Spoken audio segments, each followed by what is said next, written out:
This conference will now be recorded. Hello, everyone, and welcome. My name is Seth Greenman, and this recording is part of the Living in Your Own Place interview series, where we are hearing from people regarding their lived experiences and responsibilities in a variety of housing-related topics. Today, it is my distinct pleasure to introduce Shamika Andrews, the Community Outreach Coordinator for the Self-Advocacy Association of New York State. She will be conducting the interview today with our guest, Kevin Ryan, who is on the phone. A big welcome to both of you today. I'll now get out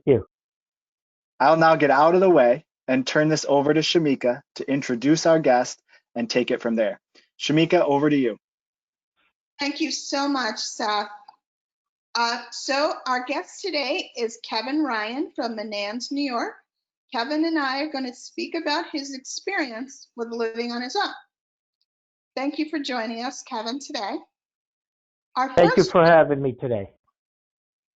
Our first question is, can you tell us how long you've lived in your own apartment and what's been your experience? Well, there are two locations to this whole complex. The one is at the main complex, which is on Ward's Lane in Menands. I've been there off and on for at least, give or take, 5 years, and there's another one located down off of North Pearl Street that I was there for a little while, and that was for at least about 2.5 years.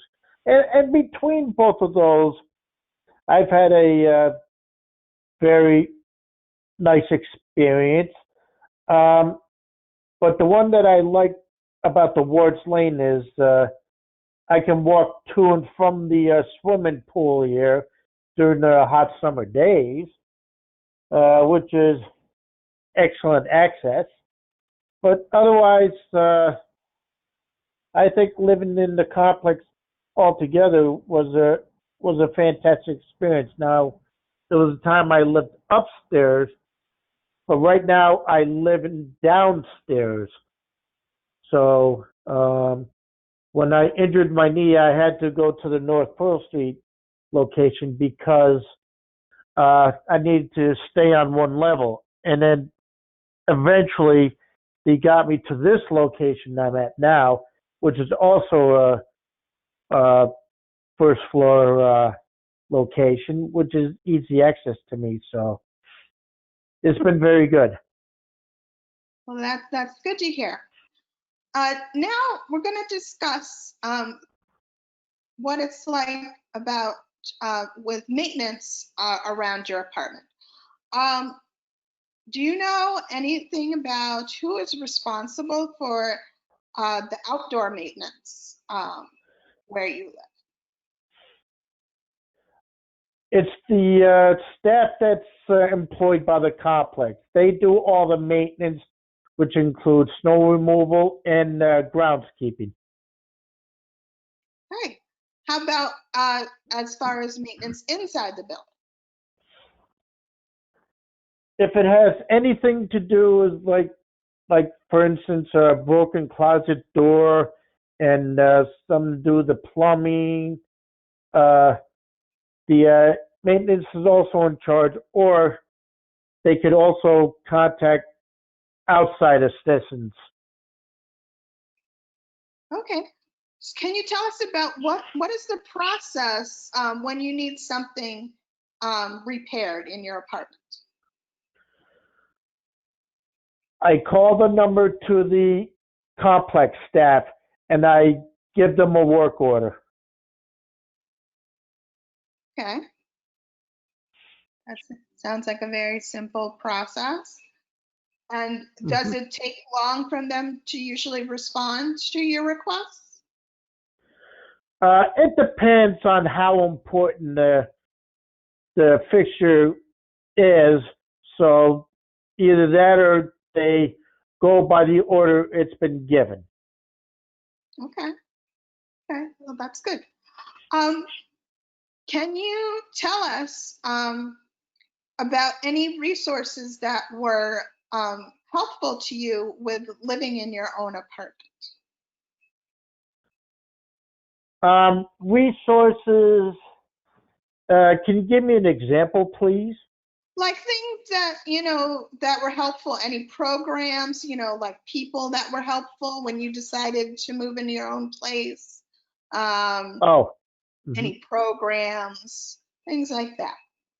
Yes, I at the time belonged to the Wildwood programs, and they had on the site staff for people who are in the supportive apartment program.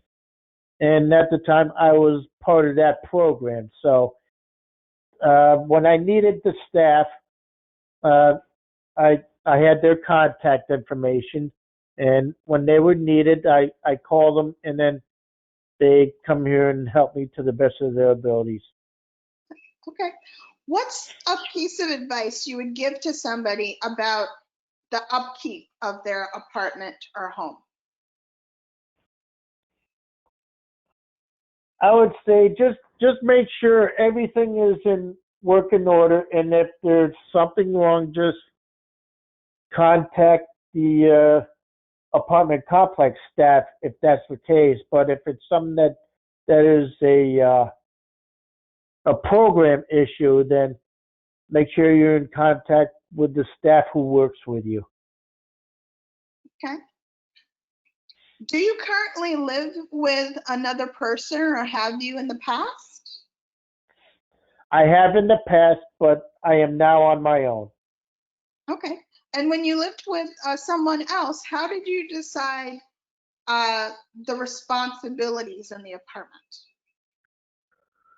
Well, we go half and half, and I guess it could be done on either a daily basis or on a certain day of the week.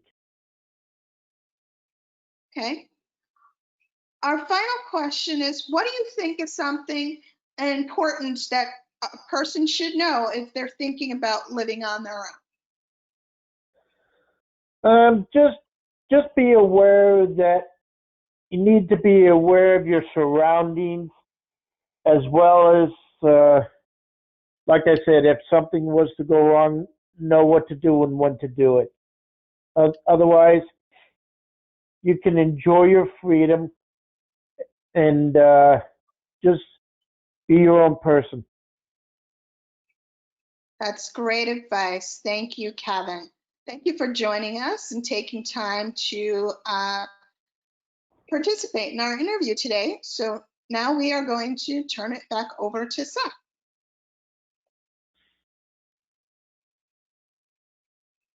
Thank you so much, Shamika. And Kevin, thank you for sharing your time and experiences with us today. You're welcome, and thank you for having me. We're glad to have you.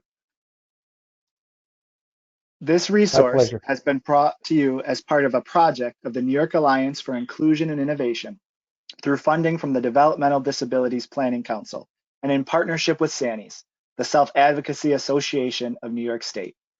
Additional resources can be found at the New York Housing Resource Center website at nyhrc.org.